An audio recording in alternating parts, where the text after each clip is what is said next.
Ya, beginilah. Halo, assalamualaikum warahmatullahi wabarakatuh. Halo teman-teman, apa kabar semuanya? Udah lama ya kita nggak ketemu. Oh ya, sebelumnya gue mau ucapin makasih buat teman-teman yang udah mampir di channel gue Adifa Koto, dan video-video sebelumnya cukup banyak yang nonton dan gue ngucapin makasih banyak apresiasinya. Ada yang komen, like, ada yang dislike juga ada.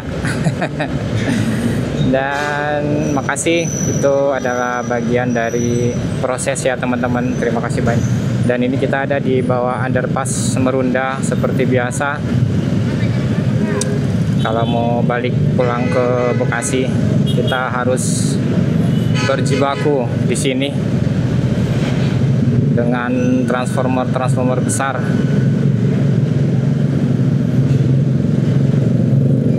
Sebentar, ini cukup padat.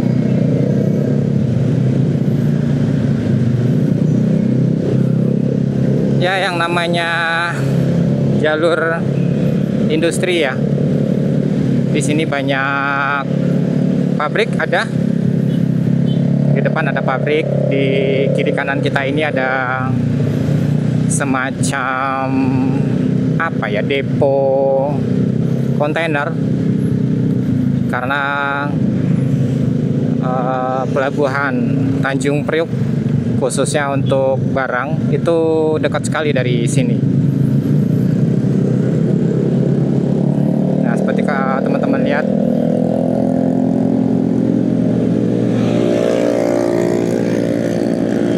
kiri kanan kita itu kontainer semua tuh. Di depan ya, di depan yang kelihatan. Ntar kita akan lewat sampai, mungkin ini tingginya sama kayak gedung lantai 3 kali ya. Nah, ini semuanya kontainer. Di sebelah kiri ini ada parkiran kontainernya, mobilnya, dan di sebelah kanan itu parkiran kontainernya. Itu tinggi banget tuh teman-teman. 1, 2, 3, 4, 5, 6, ada 7 kontainer. Di kesempatan ini teman-teman, saya mau bikin satu segmen cerita pengalaman mistis sambil motoran. Nah gitu ya. Kenapa saya membuat segmen ini? Karena terlalu sering kali ya. Saya juga nggak tahu kenapa saya bisa bersinggungan dengan hal-hal yang kalau sebagian orang mungkin nggak akan percaya ya, nggak akan percaya. Karena mereka tidak mengalami. Banyak yang tidak percaya karena mereka nggak mengalami. Tapi banyak juga yang percaya karena mereka mengalami langsung. Dan saya ini adalah orang yang mengalaminya langsung. Dan saya hanya ingin berbagi, bercerita tentang pengalaman. Tidak ada maksud untuk menggurui atau mengajarkan atau ya apalah namanya. Saya hanya ingin sharing cerita pribadi saya ketika saya mulai bersentuhan dengan hal-hal mistis ya. Jadi judulnya adalah cerita mistis pengalaman pribadi sambil motoran. Sebentar teman-teman, ini macetnya macet parah ini. Tapi emang di sini langganan macet sih. Di depan ada penyempitan jalan. Bukan hal yang aneh kalau di Jakarta ada macet. Bahkan justru kalau nggak macet itu yang jadi aneh. Kenapa kok nggak macet ya di sini? Ada apa ya?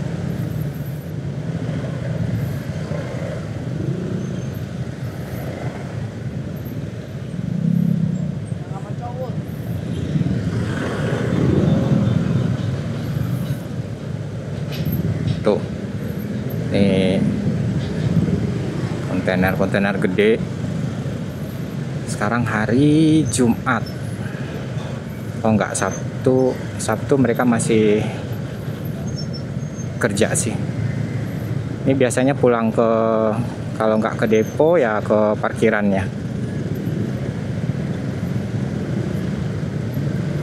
Kalau di sini sih 24 jam ya teman-teman ya, kalau kontainer ini. Tapi kalau di daerah sana, di dekat di tempat saya kerja itu, jalan rayanya hanya dibatasi sampai kalau nggak salah itu pukul 5 sore untuk kontainer, karena udah banyak kejadian kecelakaan kontainer remblong. Terakhir kemarin itu ada driver kontainer yang tiba-tiba mengalami serangan jantung, dan itu cukup banyak korbannya, sampai menghantam halte kalau nggak salah. Terus ada anak-anak sekolah, ya pokoknya serem lah ya. Mungkin saya mulai dari awal kali ya, bagaimana saya bisa bersinggungan, bergesekan, atau merasakan hal-hal gaib yang mungkin bagi sebagian orang ini nggak masuk akal, bohong, mengada-ada. Tapi mungkin ada teman-teman yang juga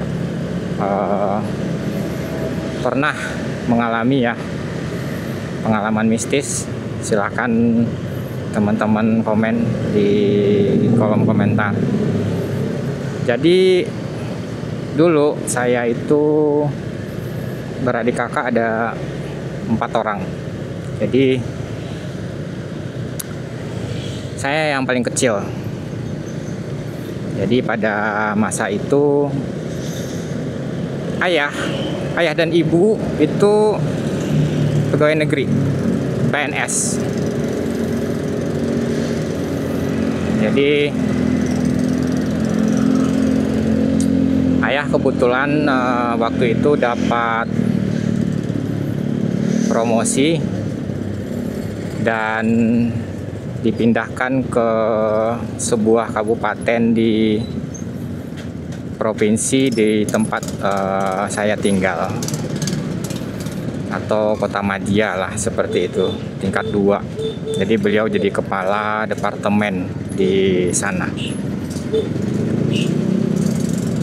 Singkat cerita, kita udah pindahan, dan kantor dengan rumah itu bersebelahan teman-teman. Jadi kalau saya bisa menggambarkan, kantor di depan, rumah di belakang, yang membatasi, dia tidak nyambung ya, tapi ada semacam ruang tempat parkir mobil kendaraan kantor. Nah, ada, jadi mobil di sana bisa parkir beberapa. Nah, saya waktu itu berumur sekitar 4 tahun. Saya masih ingat ya, sekitar 4 tahun mau ke 5 tahun lah, atau mungkin 4 tahunan lah. Jadi pertama kali saya mulai bergesekan itu di umur 4 tahun. Mungkin teman-teman waktu dulu, waktu kecil, dan kalau diingat sekarang, mungkin ada beberapa segmen-segmen dalam memori kita yang kita ingat di waktu kecil ya. Walaupun nggak semua, nggak 100%, oh di umur itu saya begini, kemudian begitu, nggak juga. Jadi ada potongan-potongan ketika waktu masih kecil itu yang masih terekam di memori kita sampai sekarang. Dan itu biasanya hal-hal yang cukup bisa jadi cukup indah, bisa jadi cukup bahagia, sedih, ya hal-hal seperti itulah. Sebentar, ada apa ini? Aman.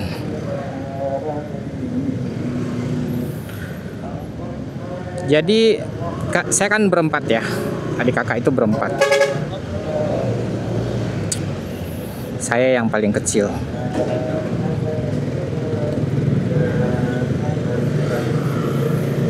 Kakak saya yang paling tua perempuan, yang nomor 2 laki-laki, yang nomor 3 perempuan, dan yang nomor 4 saya laki-laki.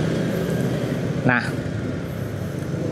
di rumah dinas itu kita punya 3 kamar. 1 kamar utama, 2 kamar tambahan. Ayah dan ibu di ruangan utama, di kamar utama. Jadi kakak saya yang laki-laki, dia punya kamar sendiri karena dia udah SMP, udah besar. Kemudian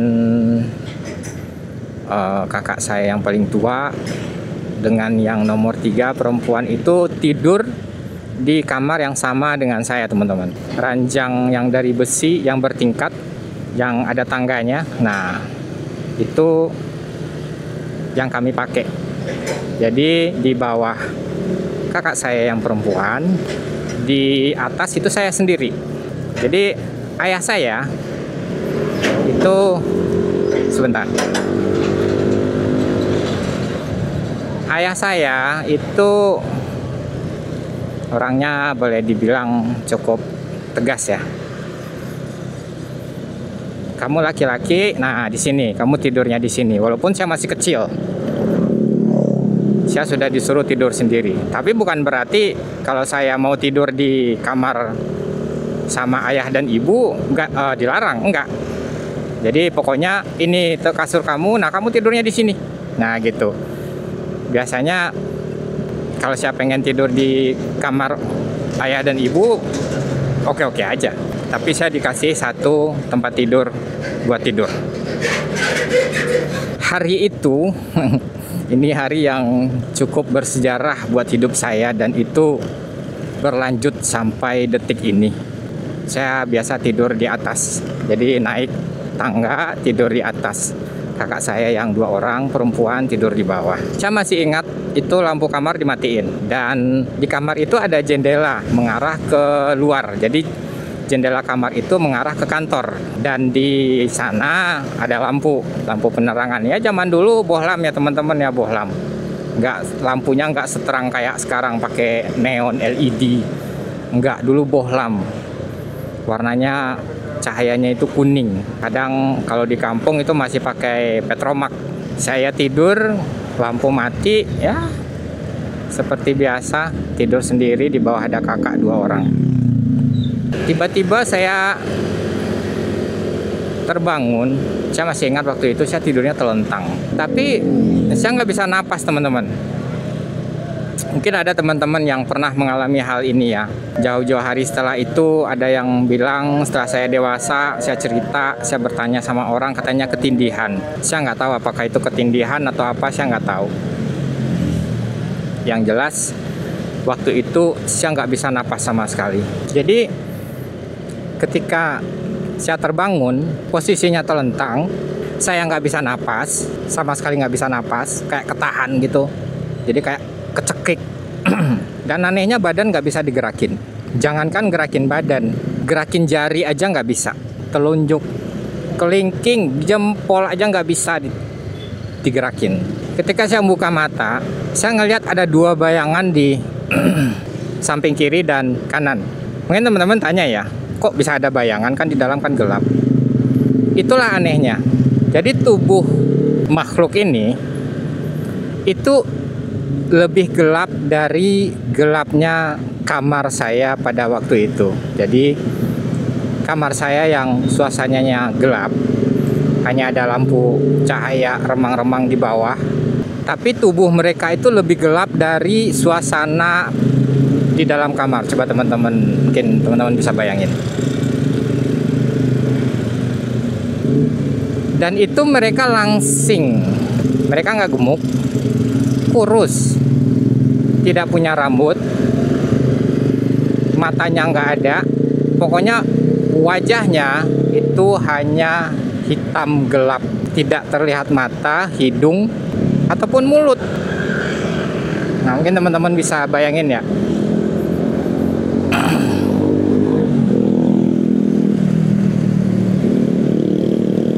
Yang di sebelah kiri memegang kaki, mulai dari paha ke bawah. Yang di sebelah kanan memegang perut sampai dada. Dia nggak menekan, dia cuma menaruh. Saya nggak ngerasain sakit di paha, enggak. Saya nggak ngerasain sakit di perut, enggak. Saya nggak ngerasain sakit di dada, enggak. Dia cuma naruh tangannya gitu doang. Dan saya nggak bisa bergerak. Saya nggak bisa bergerak, saya nggak bisa napas. Dan itu terjadi untuk beberapa detik. Dan itu beberapa detik yang amat sangat lama kalau menurut saya dalam hidup saya. Mungkin kalau tahun itu ada undang-undang perlindungan anak, itu makhluk itu udah wajib dihukum itu karena penganiayaan terhadap balita. Dan disclaimer ya, ini adalah pengalaman pribadi saya. Itu berlangsung selama beberapa detik. Entah 10 detik, 15 detik, pokoknya menurut saya itu lumayan lama. Dan saya udah kehabisan napas. Saya nggak tahu harus ngapain, takut ngelihat dia. Jadi bilang berdiri enggak, dibilang duduk kakinya nggak kelihatan, berdiri kakinya nggak kelihatan, duduk kakinya nggak kelihatan, bersila atau gimana. Saya hanya bisa melihat perut ke atas, karena yang bisa rolling itu cuman mata doang, kepala saya nggak bisa gerak. Saya coba berontak, apalah ya, anak umur 4 tahun, apa yang bisa dia berontak? Nggak bisa. Tapi tiba-tiba mereka ngilang satu persatu. Yang pertama ngilang itu yang bagian kiri, di sebelah kiri, kaki saya lepas. Dan yang kemudian kedua, sepersekian detik kemudian, yang di sebelah kanan. Mungkin dia berpikir ini udah cukup ya penyiksaannya. Dan teman-teman tahu apa yang saya lakukan pertama kali? Saya tarik nafas. Saya takutnya itu minta ampun. Itu amat sangat takut sekali. Tarik nafas, saya duduk, beranjak ke tangga, turun ke bawah, buka pintu kamar, lari ke lorong. Ada lorong di tengah antara kamar kita dengan ruang tamu di depan, kemudian kamar kakak saya di sini, jadi ada lorong. Lari ke kamar ayah dan ibu. Saya langsung buka pintu, langsung loncat ke kasur ke ibu. Saya hanya ingatnya sampai di sana. Ya. Nah, itulah awal mula saya bersentuhan dengan hal-hal yang ya mungkin sebagian orang nggak masuk akal, bohong. Itu hanya cerita dongeng. Tapi mungkin sebagian lagi pernah merasakan, pernah berurusan dengan hal seperti itu. Karena kalau dalam agama saya, ya kita diwajibkan untuk mempercayai hal-hal gaib. Seperti adanya jin. Dan setahu saya, ya saya mohon dikoreksi kalau saya salah, sepengetahuan saya, jin ini bisa merubah bentuk apapun yang dia mau. Dia mau merubah seperti manusia, dia mau merubah binatang, dia mau menjadi seperti pohon, dia mau, setahu saya jin itu bisa seperti itu. Itu yang gaib. Kemudian seperti hal-hal sihir misalkan. Mungkin ada yang bilang, ayo yaudah coba nih, ini sihir gua. Nabi Muhammad SAW itu pernah kena sihir. Ya, pernah kena sihir. Itu membuktikan bahwa dia hanya manusia biasa. Dan waktu itu Allah mengizinkan sihir itu sampai ke dia agar kita belajar dari sana bahwa hal-hal mistis seperti itu memang ada, tapi hal itu terjadi karena Allah mengizinkan itu terjadi. Nah, gitu. Tapi kan kebanyakan dukun-dukun sekarang kan dukun-dukun orientasinya duit. Jadi banyak bohongnya.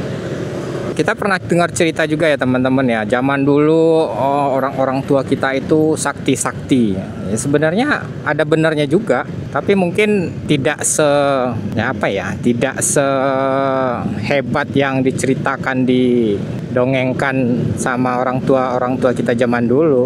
Saya pernah diceritain sama orang tua saya zaman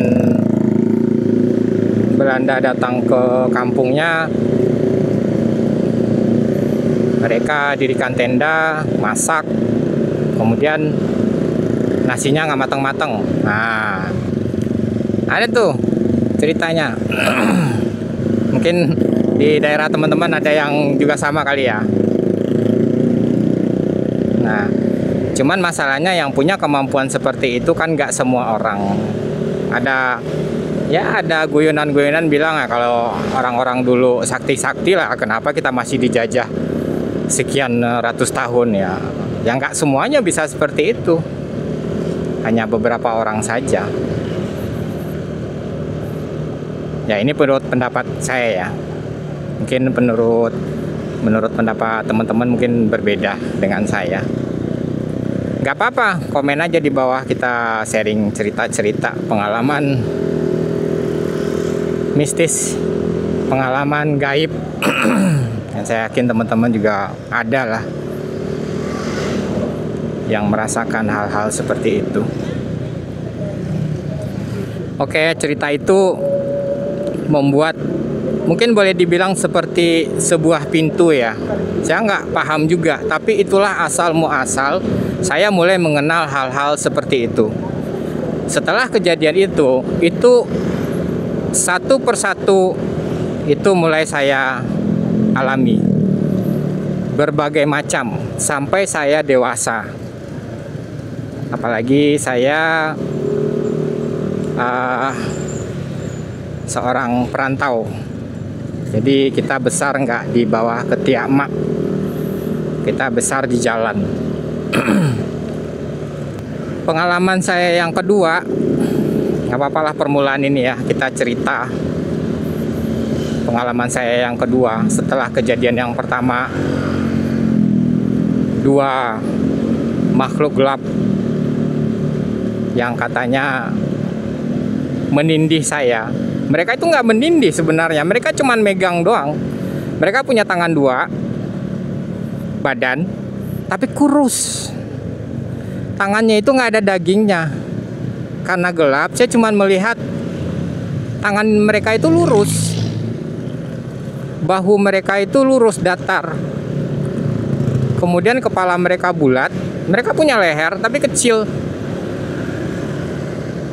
Saya nggak bisa menggambarkan lebih baik dari itu. Hanya itu saja, karena gelap, saya nggak lihat apa-apa. Cuman bayangan dia itu lebih gelap dari suasana di kamar, itu aja.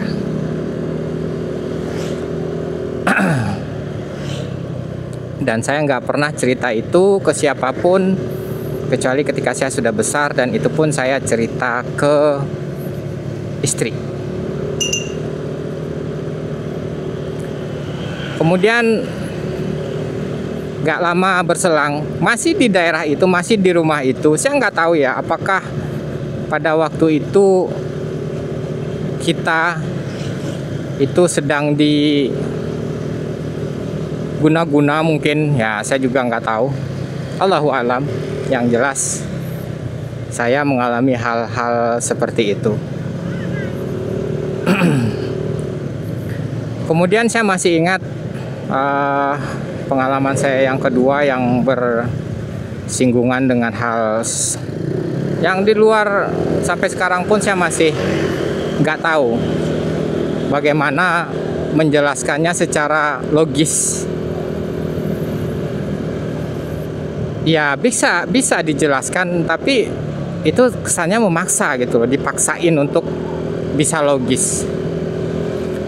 Jadi pada waktu itu saya masih ingat sore hari, saya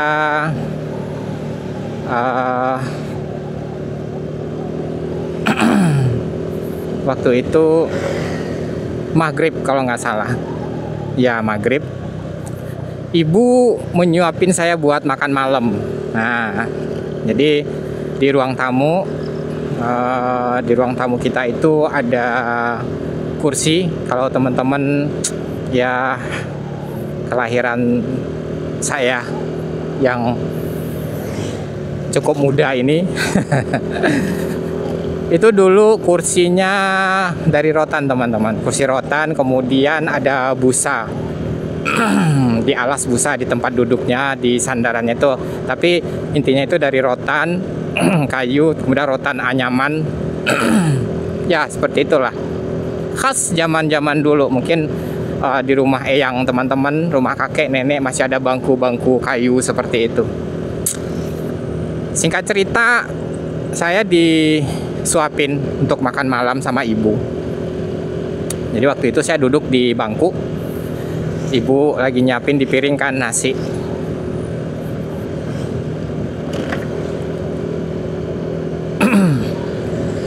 Terus ibu nyuapin. Jadi waktu itu udah selesai maghrib ya, kalau saya ingat saya, karena saya waktu itu duduk sendirian di depan, ibu itu di kamar sholat kalau saya nggak salah. Jadi saya nunggu ibu buat ngasih makan. Saya masih ingat itu.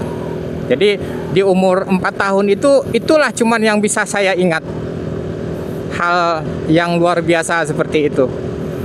Kemudian setelah ibu nyiapin nasi di piringnya piring apa ya, piring seng gitu loh, piring yang warna hijau. Warnanya hijau kayak loreng-loreng gitu. Mungkin teman-teman masih ingat piring zaman dulu. Sendok, bukan sendok sih, pakai tangan, disuapin pakai tangan. Jadi teman-teman, ketika saya lagi sama ibu itu lagi asik ya. Ayah waktu itu nggak di rumah kalau setahu saya, tapi saya nggak tahu, pokoknya nggak ada ayah. Yang ada cuman saya sama ibu. Kalau kakak-kakak itu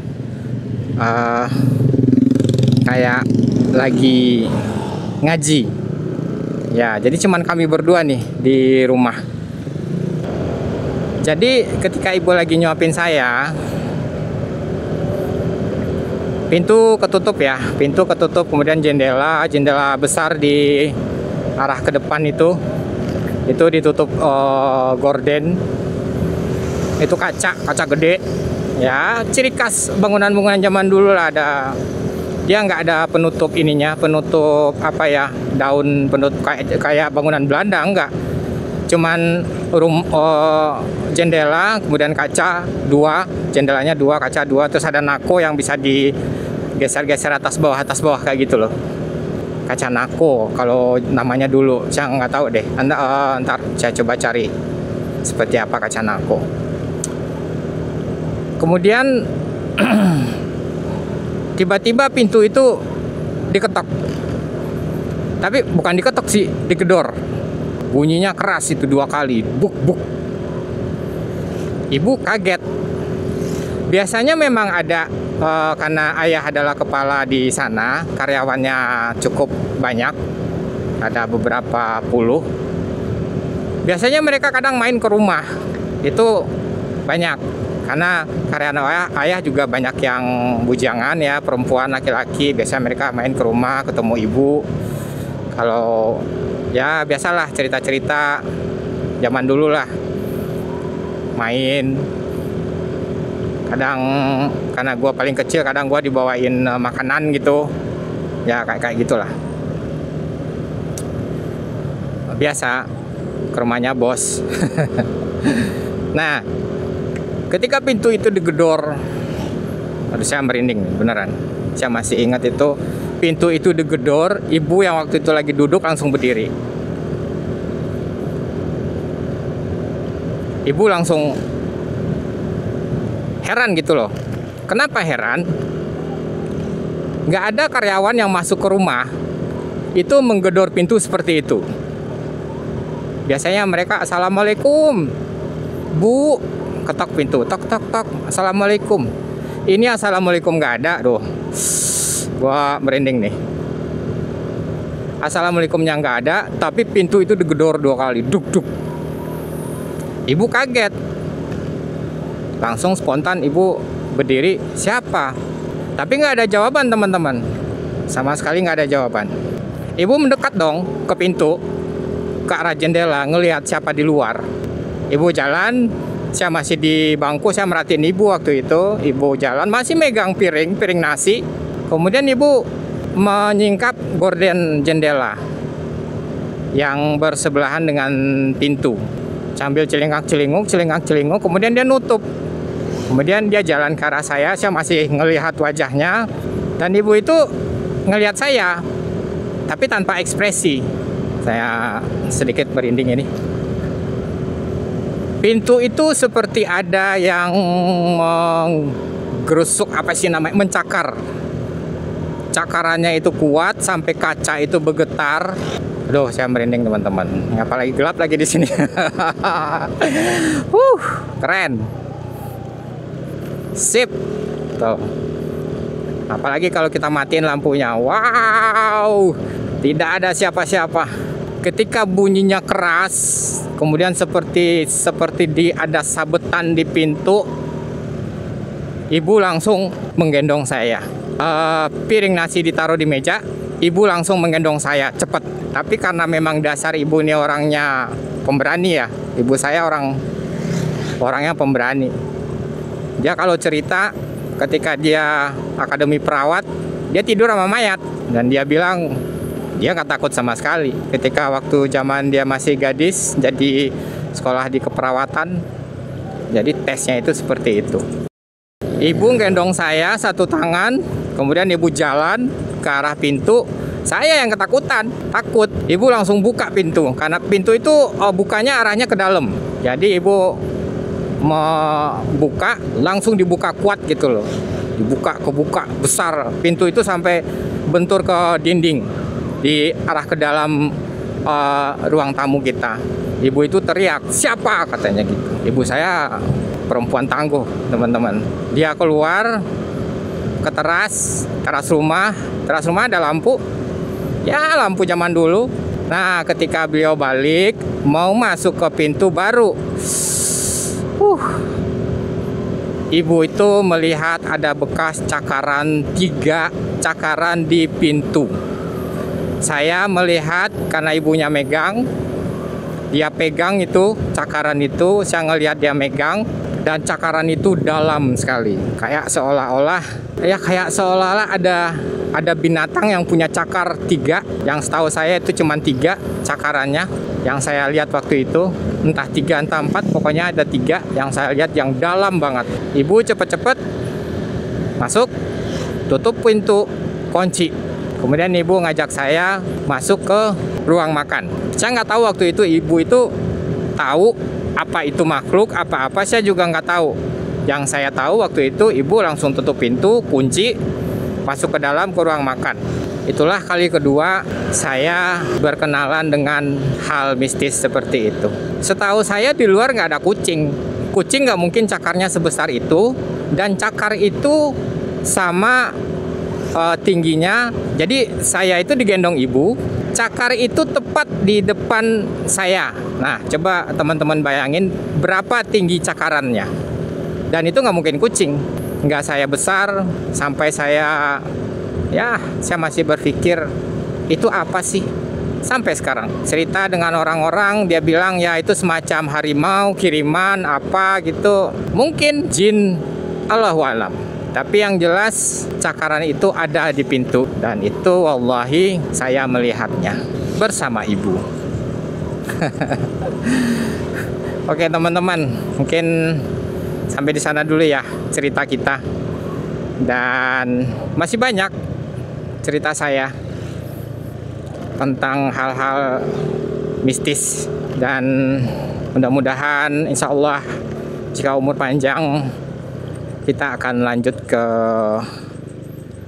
episode berikutnya, yang insya Allah saya akan cerita terus sampai pengalaman mistis saya yang terakhir.